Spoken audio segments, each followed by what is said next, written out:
Warahmatullahi wabarakatuh. Perkenalkan, nama saya Muhammad Sarip dari Dinas Kependudukan dan Pencatatan Sipil dengan jabatan Pranata Komputer Terampil. Di sini sebagai peserta Latsar CPNS tahun 2025 Kabupaten Hulu Sungai Tengah, golongan 2, angkatan 3, kelompok 1 dengan nomor daftar hadir yaitu 06. Di sini saya akan membahas analisis saya terkait isu efektivitas kinerja individu berdasarkan topoksi Pranata Komputer Terampil.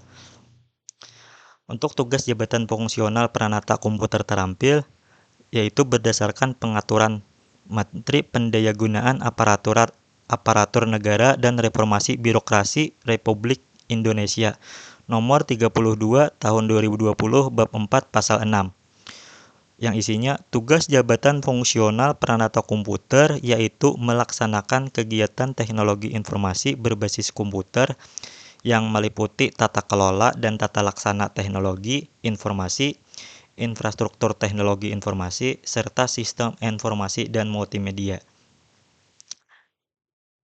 Adapun untuk uraian tugas pokok dan fungsinya terdapat di Permen Pan RB nomor 32 tahun 2020 bab 4 pasal 8 ayat 1 dengan total 15 poin, diantaranya yaitu melakukan penggandaan data, melakukan deteksi dan atau perbaikan terhadap permasalahan yang terjadi pada jaringan lokal atau LAN, melakukan pencatatan infrastruktur teknologi informasi, dan lain-lain.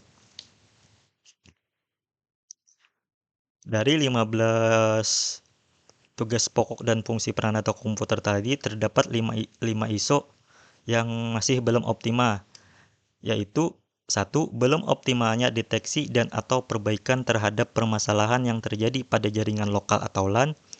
Belum optimalnya proses pemeliharaan perangkat teknologi informasi end user. Yang ketiga, belum optimalnya proses validasi hasil perekaman data.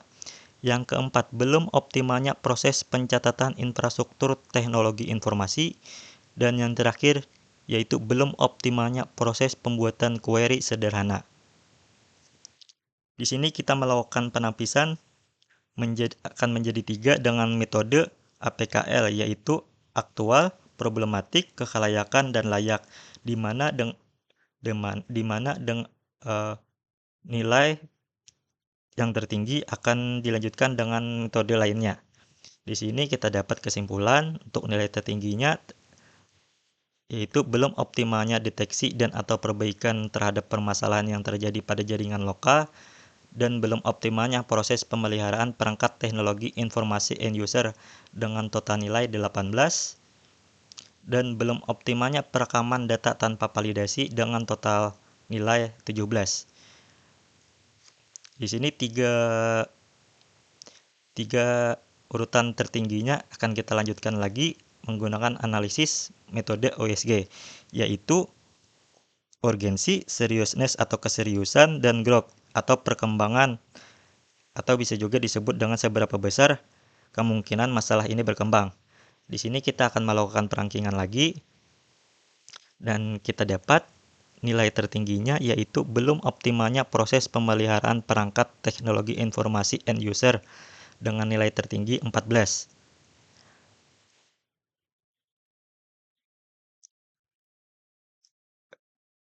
Selanjutnya kita akan melakukan lagi analisa dengan fishbone diagram dengan 4 faktor, yaitu man atau sumber daya manusia, metode atau metode, mesin atau mesin, material atau bahan.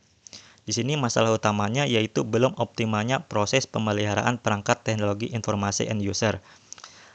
Adapun untuk alternatif solusi pemecahan masalahnya, dengan masalah utama belum optimal proses pemeliharaan perangkat teknologi informasi end user, akar masalahnya dengan faktor man, kurangnya kompetensi teknis dalam pemeliharaan berbagai jenis perangkat.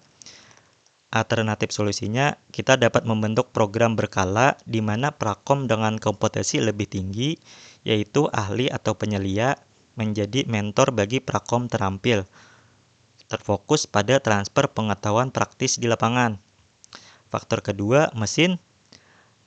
Akar masalahnya perangkat berkinerja rendah kesulitan menjalankan sistem operasi dan aplikasi terbaru yang menyebabkan perangkat hang, lag, atau crash, sehingga sering diasumsikan sebagai masalah pemeliharaan. Alternatif solusinya, kita dapat menyusun rencana pergantian perangkat aset TI secara bertahap dan terencana, khususnya perangkat yang sudah melewati batas usia ekonomis.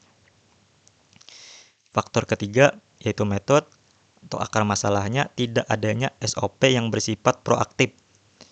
Prosedur pemeliharaan baku yang ada bersifat reaktif, yaitu menunggu rusak terlebih dahulu.